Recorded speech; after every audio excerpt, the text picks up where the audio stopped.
Hello, and today I'm going to be showing you how to change the output file location of your replay mod videos.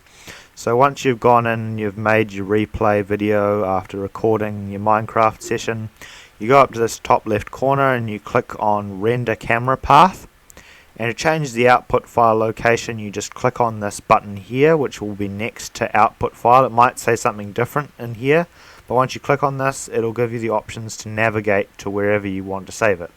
So say I wanted to save it in the documents folder, I would click on documents and it would save there. If I didn't want that, I want to save it desktop, I would scroll down and select desktop because that's where I want to save it, and then you just click save.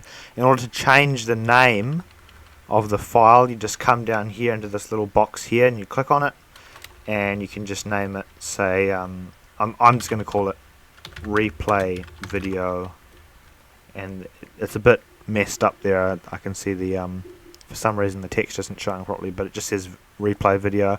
Once you're done with that you hit save. In order to render the video you just click render. I'm not going to click render right now because I've already rendered it. Actually no, I will click render. So I'm going to click render now and it will begin rendering the video. I'm just going to show a preview of the video that I'm rendering.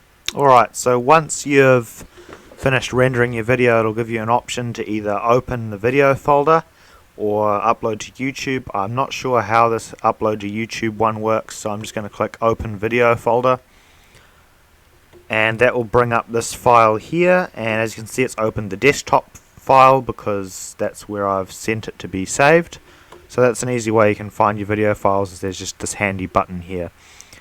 Yeah, and that's how you change the output location of your video files in the replay mod.